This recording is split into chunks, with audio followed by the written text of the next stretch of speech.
वाह, क्या आपने कभी एक बड़ा गरजता हुआ तूफान आते देखा है? आसमान एकदम ड्रामेटिक गहरा ग्रे हो जाता है, कभी कभी तो लगभग काला, जैसे कोई जायंट कैनवस तैयार हो रहा हो आर्टिस्ट के सबसे बोल्ड स्ट्रोक्स के लिए। हवा अक्सर तेज हो जाती है, जिससे पेड़ नाचने और झूमने लगते हैं। उनकी पत्तियां ऐसे सरसराती हैं जैसे हजारों छोटी छोटी फुसफुसाहटें हों। आपको हवा में बदलाव महसूस हो सकता है, एक तरह का इलेक्ट्रिक एक्साइटमेंट। ये इस बात का साइन है कि कुछ पावरफुल और अमेजिंग होने वाला है। नेचर अपना एक सबसे फैंटास्टिक शो दिखाने की तैयारी कर रही है। लाइट और साउंड का ऐसा डिस्प्ले जो थ्रिलिंग भी हो सकता है और थोड़ा ऑ इंस्पायरिंग भी। ये हमारे प्लैनेट अर्थ पर मौजूद इनक्रेडिबल फोर्सेस की याद दिलाता है।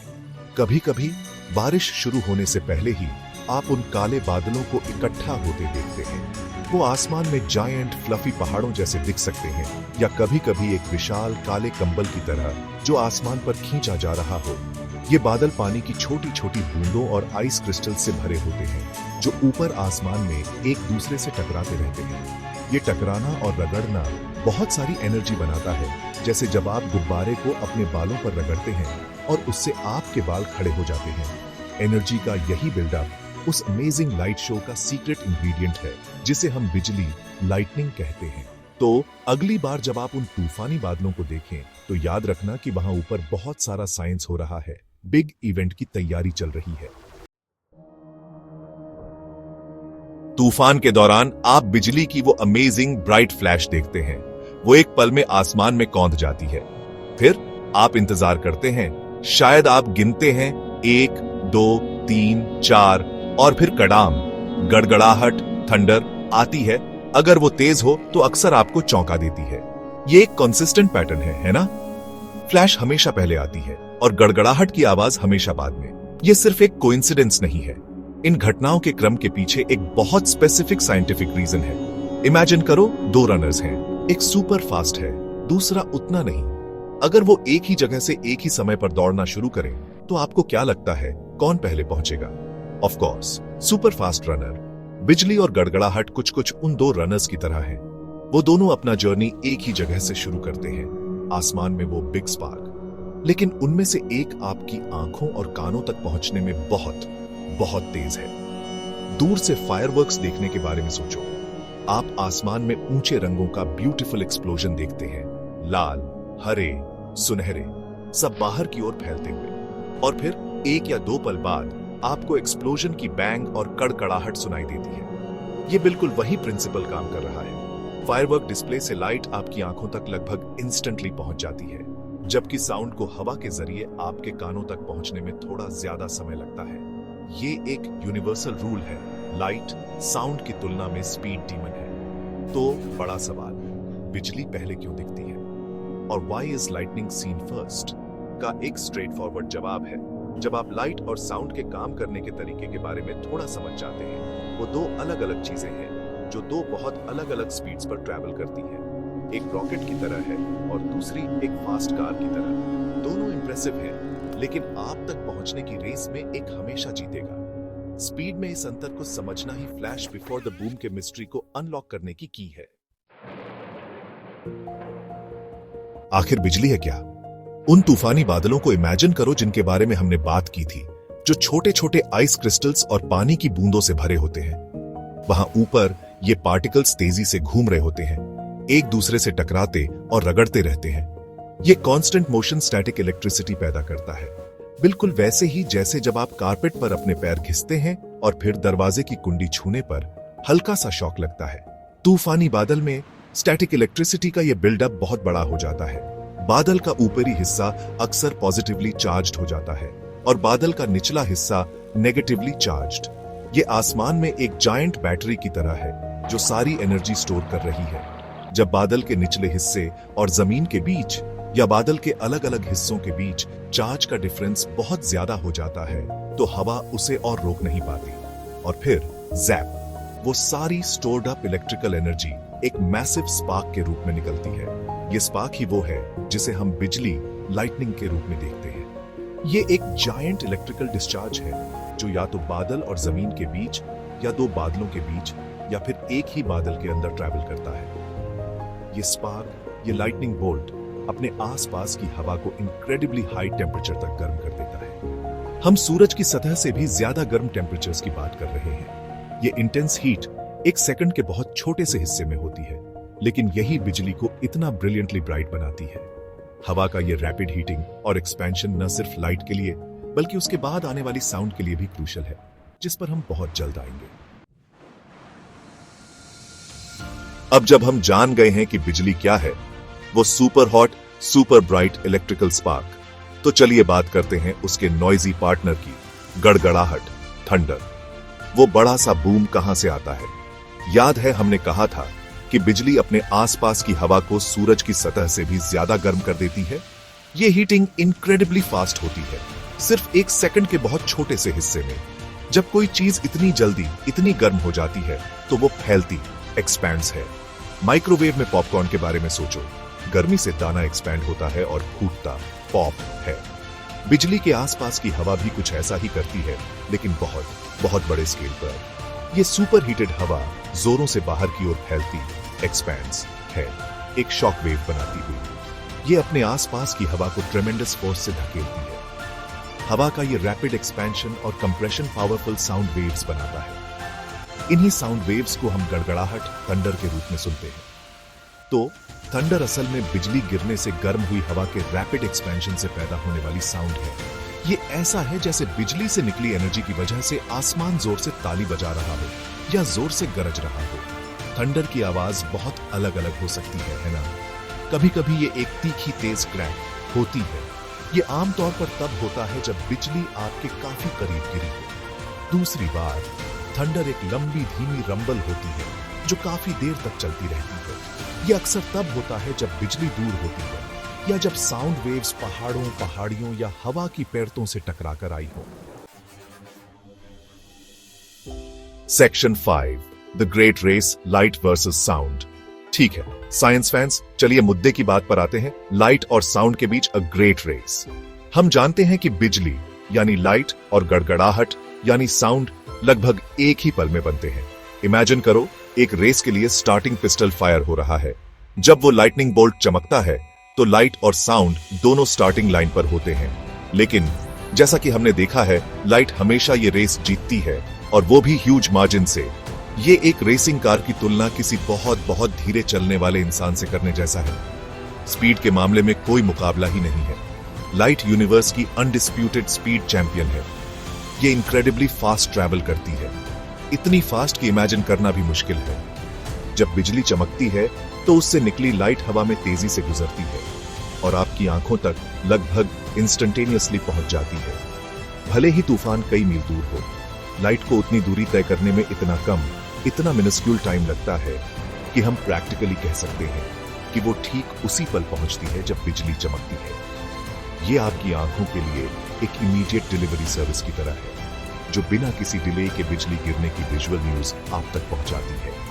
साउंड दूसरी तरफ थोड़ा ज्यादा स्लो है। अब मुझे गलत मत समझना, साउंड फिर भी काफी फास्ट है। मान लो एक भौंके स्नेल की तुलना में ये आपके दौड़ने या मोटरवे पर कार चलाने से भी ज्यादा तेज ट्रैवल करता है। लेकिन लाइट की ब्लिस्टरिंग स्पीड की तुलना में साउंड एक लेजरली पेस से चलता है। जब बिजली वो गड़गड़ाहट पैदा करती है तो साउंड वेव्स हवा के जरिए आपकी ओर ट्रैवल करना शुरू करती है, लेकिन वो अपना टाइम लेती है। उन्हें एयर मॉलिक्यूल्स को धक्का देना पड़ता है, उन्हें वाइब्रेट कराना पड़ता है, और इस प्रोसेस में लाइट के सिर्फ तेजी से गुजर जाने से कहीं ज्यादा टाइम लगता है। तो क्योंकि लाइट सुपर डुपर फास्ट है और साउंड बस रेगुलरली फास्ट है, आपको बिजली की फ्लैश पहले दिखाई देती है।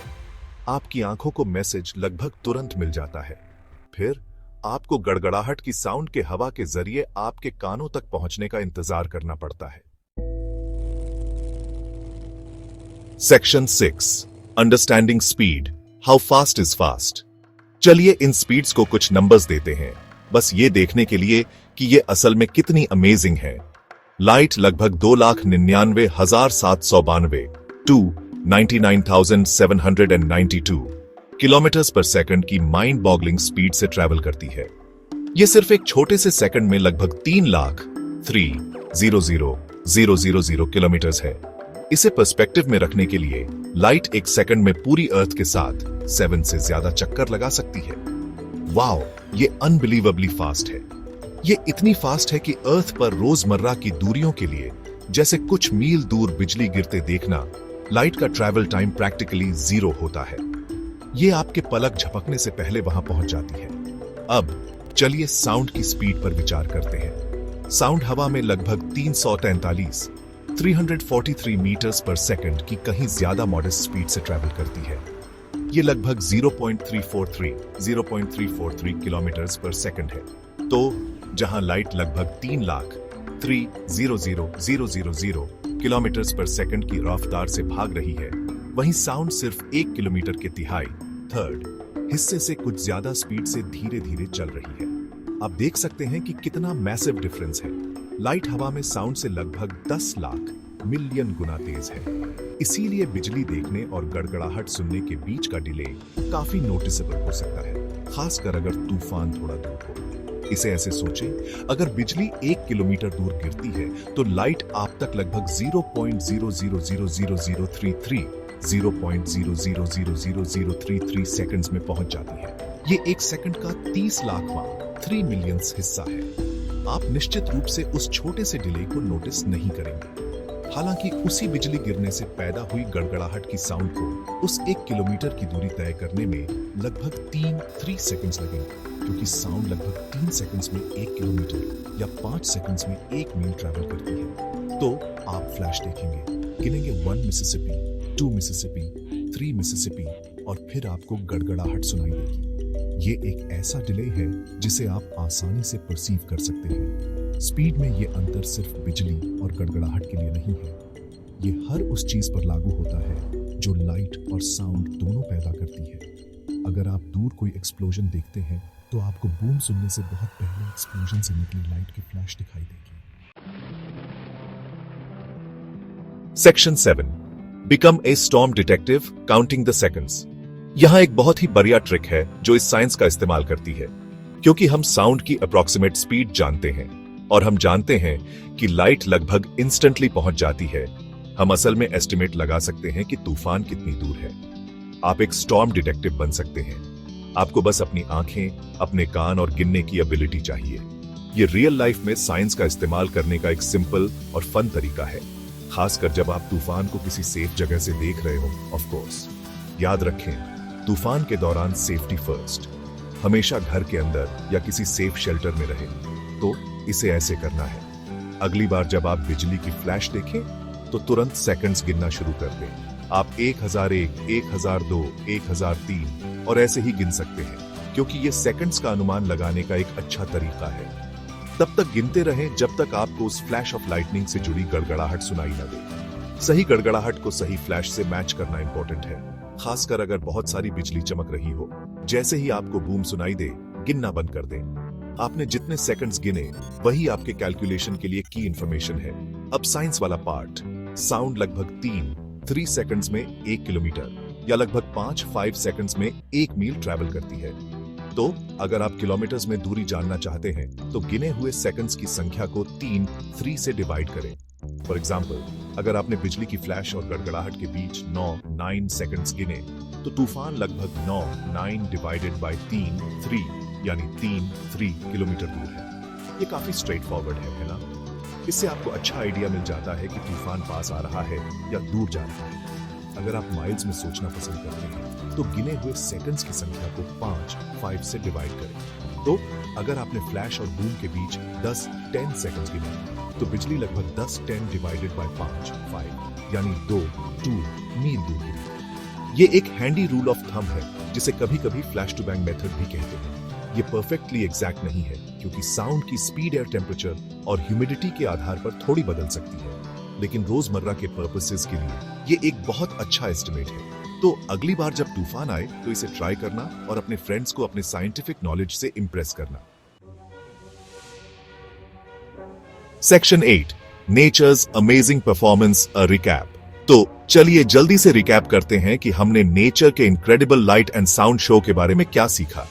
थंडरस्टॉर्म्स पावरफुल इवेंट्स होते हैं जहां बादलों में मैसिव इलेक्ट्रिकल चार्जेस जमा हो जाते हैं।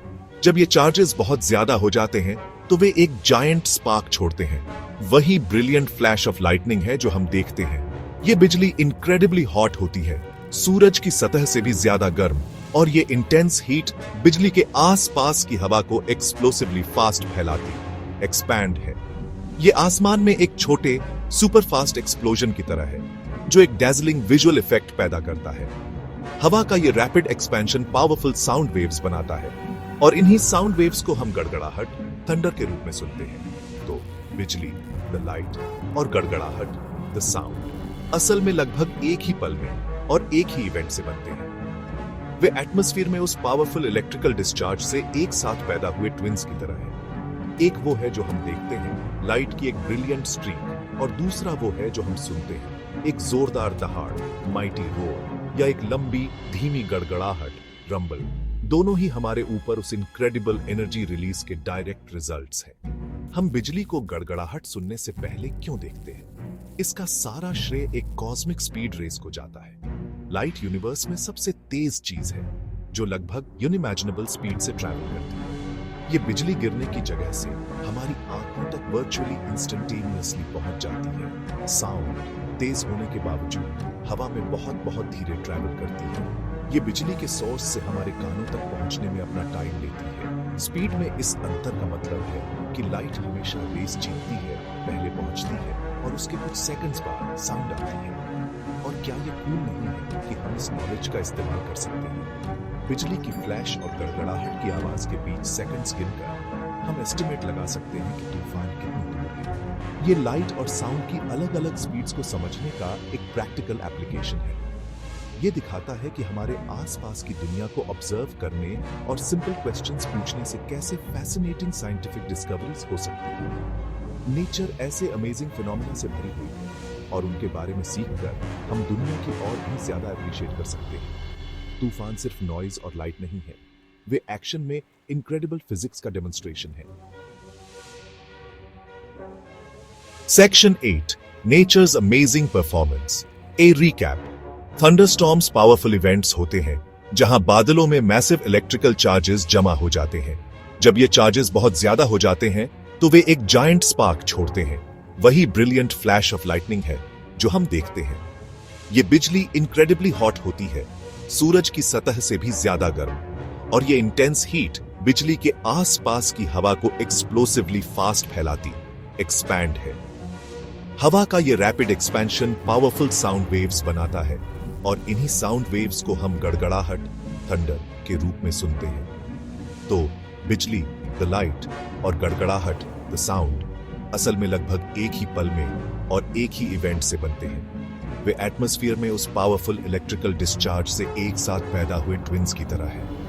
बिजली की फ्लैश और गड़गड़ाहट की आवाज के बीच सेकंड्स गिनकर हम एस्टिमेट लगा सकते हैं कि तूफान कितनी दूर है। तूफान सिर्फ नॉइज और लाइट नहीं है, वे एक्शन में इनक्रेडिबल फिजिक्स का डेमोन्स्ट्रेशन है। Section 9, the final echo, a thought to remember. तूफान कभी कभी थोड़े डरावनी, स्केरी हो सकते हैं अपनी तेज आवाजों और ब्राइट फ्लैशेस के साथ, लेकिन अब जब आप समझ गए हैं कि बिजली गड़गड़ाहट से पहले क्यों दिखाई देती है, तो वे थोड़े कम मिस्टीरियस और बहुत ज्यादा फैसिनेटिंग लग सकते हैं। ये सब लाइट और साउंड के इनक्रेडिबल जर्नी के बारे में है। हर कोई अपनी पेस से ट्रैवल करता है। वे दोनों एक ही पावरफुल इवेंट से निकलते हैं, उस मैग्निफिसेंट इलेक्ट्रिकल डिस्चार्ज से जिसे हम बिजली कहते हैं। रोजमर्रा की घटनाओं के पीछे का साइंस जानने से दुनिया एक ज्यादा इंटरेस्टिंग जगह बन सकती है। अगली बार जब आप सेफली तूफान देख रहे हो तो आप सुपर फास्ट लाइट पार्टिकल्स, जिन्हें फोटॉन्स कहते हैं, के बारे में सोच सकते हैं, और आप इमेजिन कर सकते हैं साउंड वेव्स को जो हवा में रिपल कर रही हैं। ये फिजिक्स का एक ब्यूटीफुल डांस है जो ठीक आपकी आंखों और कानों के सामने हो रहा है। ये एक रिमाइंडर है कि एक पावरफुल तूफान में भी अंडरस्टैंडेबल रूल्स और प्रिंसिपल्स काम कर रहे होते हैं। ये अंडरस्टैंडिंग हमें नेचर के शेयर स्केल और पावर को अप्रिशिएट करने में भी मदद कर सकती है। एक अकेली बिजली की चमक, लाइटनिंग बोल्ट, में रिलीज होने वाली एनर्जी इमेंस होती है। ऐसी रॉ पावर को देखना एक हम्बलिंग एक्सपीरियंस है। फिर भी इस पावर के अंदर एक ऑर्डर है, एक सीक्वेंस है जो फिजिक्स के फंडामेंटल लॉज द्वारा तय होता है। तो हमने सीखा कि फ्लैश पहले आती है क्योंकि लाइट इंक्रेडिबली तेज, स्विफ्ट है। और जैसे ही हम बिजली और गड़गड़ाहट की दुनिया में अपने इस इलेक्ट्रीफाइंग जर्नी को कंक्लूड करते हैं, ये एक रिमाइंडर है कि कभी-कभी किसी इवेंट का फुल इंपैक्ट आने में थोड़ा समय लगता है। हिंदी में एक कहावत है जो बिजली और उसकी देर से आने वाली गरज के इस आइडिया को खूबसूरती से बताती है। हर बिजली के पीछे छुपी होती है एक गरज, थोड़ी देर से। इसका मतलब है behind every lightning there is a hidden thunder just a little later. Science हमारे चारों ओर है, तूफान में भी।